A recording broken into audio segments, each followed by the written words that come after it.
Alrighty guys, it's the Hoser Gun Guy. Today we're going to be talking about the Canuck Operator made in Turkey. So I'll be honest with you guys, I'm not a fan of Turkish guns. I think they're actually pretty crappy for the most part. I've never really owned any, but I just kind of see what they look like. I've heard some stories. The one guy I hunt with for ducks, he has a Hatson shotgun, or had one, and I remember literally just looking over at him and he was just trying to clear jams constantly and using pieces of just sticks to try to get his action to work again. I just had a really bad taste in my mouth about Turkish guns. But along came Maple Ridge Armory, and they actually allowed me to borrow this gun for the last, I think, about 3 months. And I'll be honest guys, I'm quite impressed.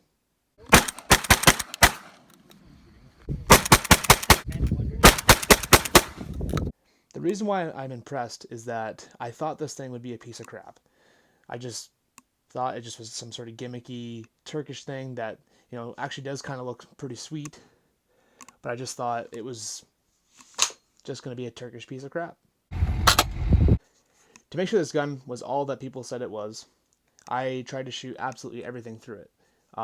From low-powered target loads up to buckshot, slugs, you name it. I tried to shoot as much as I could through it. And this thing ate absolutely everything, except it did not like Winchester white box. It still shoots it, but I'll show you in this video. But if you do not hold the gun tight against your body, it will jam on you.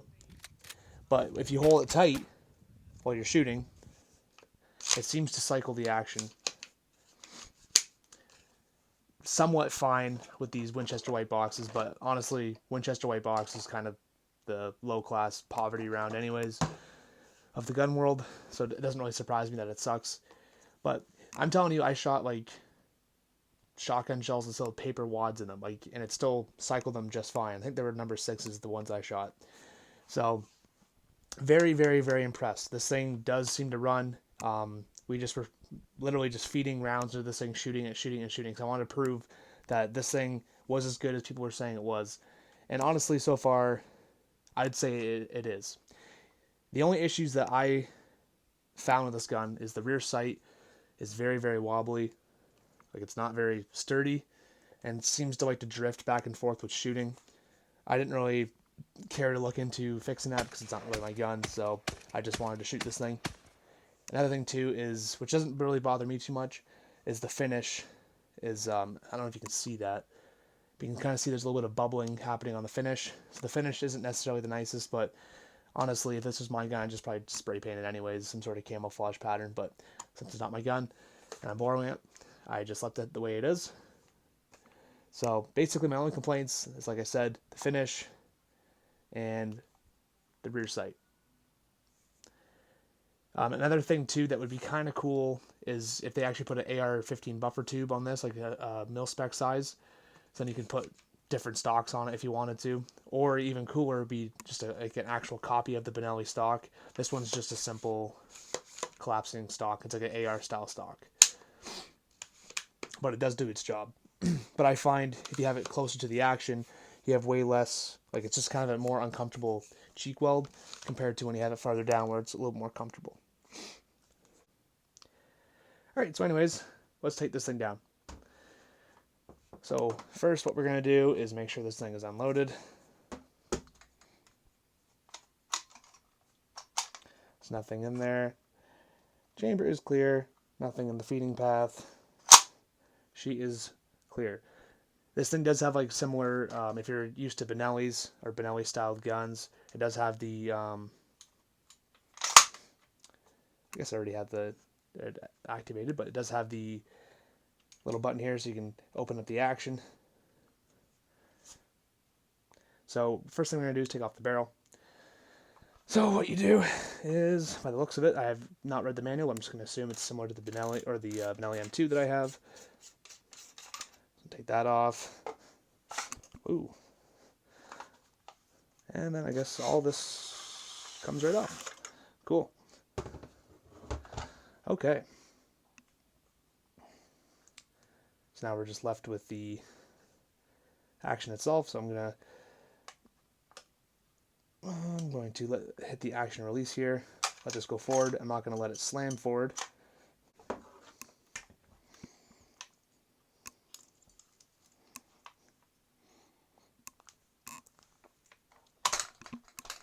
Like usual, that's kind of a pain to get out, but just use a pair of pliers. I just use this rubber piece that's on there just so I don't destroy the finish. Okay, now the bolt should be able to come out now, which it does. And I guess we can also take out the trigger group as well, which is just pushing this pin out. By the looks of it, it's only one way. So we can just use a bullet tip. There we go.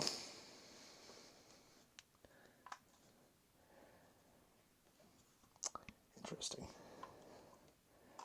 There we go. Got that out. Okay, trigger group.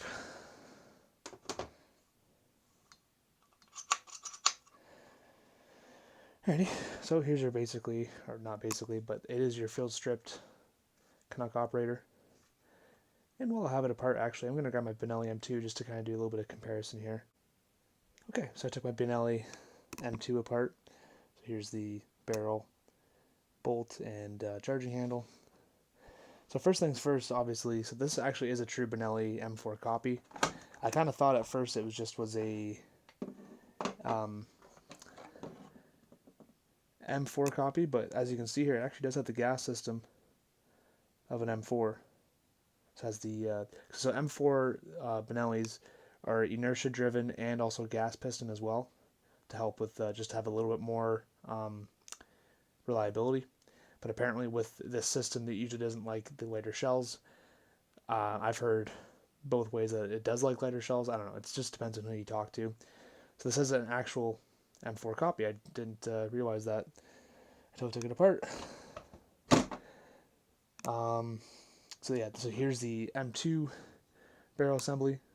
As you can see, there's no gas piston here because it's all inertia driven. So inertia is basically, it uses the force of the blowback of the shell, basically the kickback of the shell to move the action back, to cycle the action, I guess, would be a more proper way of saying that. The bolts seem to be pretty much identical in their design, like literally pretty much identical. Just this one's a Benelli inertia, and this is the M4. So as you can see, actually, yeah, it does use the pretty much this exact same bolt body.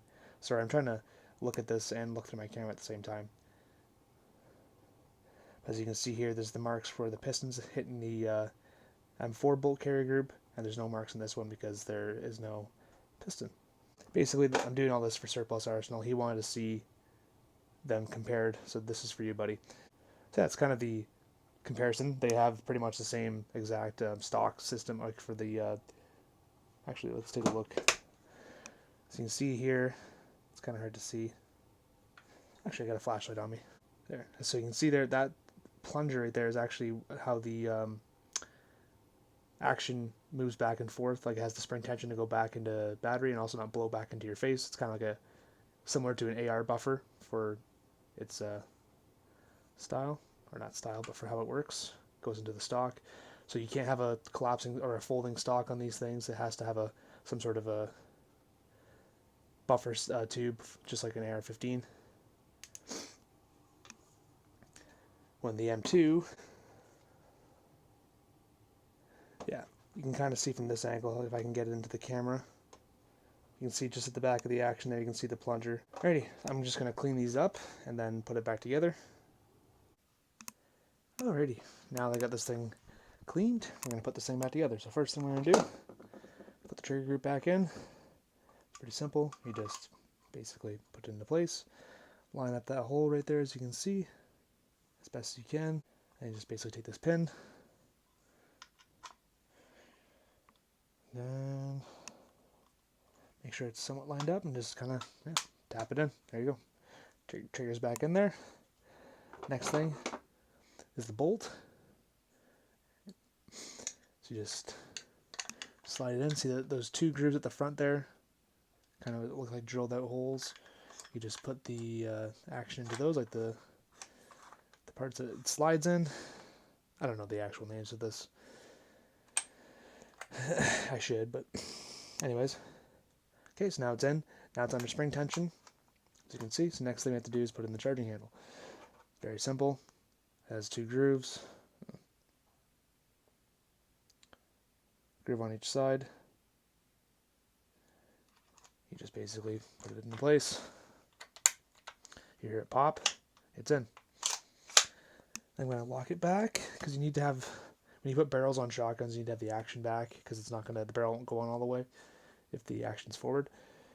Alright, so next thing is putting the barrel on. So you have to put these handguards fell off when I was taking the gun apart.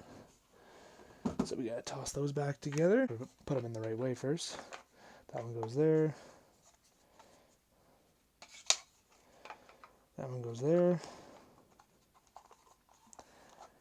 And by the looks of it, they don't attach together. They actually just sit in this little groove right here. So I just kind of have to hold them in place while I put the barrel on.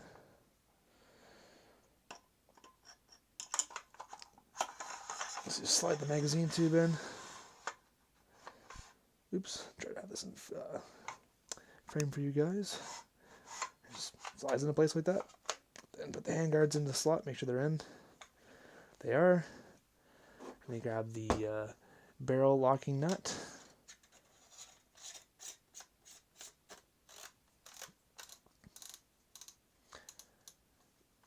You want to tighten it fairly decently. You don't have to go too crazy on it, because it does suck when you try to take this off and it's like absolutely just stuck on there. And now we can test to see if the action works. Make sure it's clear, which obviously it was. We cleared it before we did the takedown. Dry fired a couple times. Seems to be working to me. The other thing I kind of noticed about this gun, it doesn't sound as nice. Like, it just kind of sounds, I don't know, like kind of hollow compared to an M2. Maybe it's just me. Another thing, too, I hate about Benelli's is this little thing right here. I got really bad Benelli thumb the one time. Like, it absolutely ripped my thumbnail off. So I got the My Precious Special on my M2. And if I had this, if this was my gun, I definitely would get that changed out as well. Because these suck and they're notorious for ripping your thumbnails off. Alright, so I just wanted to show you guys just kind of one more little comparison between the M2 and this M4 clone. So, kind of when I was talking about the M2, just kind of sounds like more of a solid gun to me. I don't know if my headphones will be able to pick this up. And the M4, yeah, I don't know. I guess it does sound pretty decent. Maybe it just, now that I hear it side by side, it doesn't actually sound that bad. But yeah, so what I was talking about is I have an upgraded lifter on my shotgun because I got, like I said, got really bad Benelli thumb, so I swapped it out. I also kind of did some grinding around here to make it look like some sort of 3-gun thing when I don't even do that. So yeah, but anyways, so in comparison, the M2, this thing costs about $1,700 for the M2 tactical, and this M4 clone made in Turkey is about $800. So you can get 2 of these for the price of 1 of these. Do I think this gun is worth it? I think so. But if you want a Benelli, I say get the Benelli, save up for it, because obviously it is a Benelli. They're very nice made guns. But if you're on a budget and need a semi-automatic shotgun, I think these guns do just well and perform very, very good for their price range. Usually semi-automatic shotguns are crap, but I was very surprised and honestly kind of happy that this thing did well, because I know not everyone can go out and afford, $2,000 shotguns. And this is also in Canadian prices, by the way. It's, add about 30% to the US dollar if you need help with that. Or 35%, I guess, our dollar's not doing too well. But, yeah, that's the comparison. So $1,700, $800. I think this thing runs pretty well, if not comparable to this. The only thing is that this thing will run Winchester white box. I've actually had 0 jams with it besides shooting it like a SoundCloud rapper with one hand. But if you shoot it normally, I've never had a single jam, where this has had a couple jams with white box.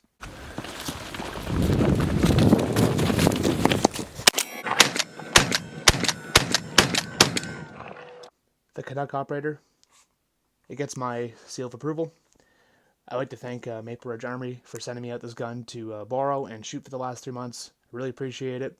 If you guys want one of these Canuck Operators, Maple Ridge Armory, I believe still has these in stock. They're about $800. They come in olive drab, tan, black.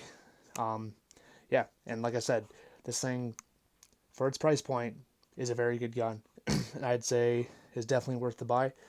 So, also do like to thank the sponsors of this channel, Firearms Outlet Canada. They help out a lot with my channel, and I really appreciate them. And also Canuck Supply Co. Has nothing to do with the Canuck Operator yet. Silent night.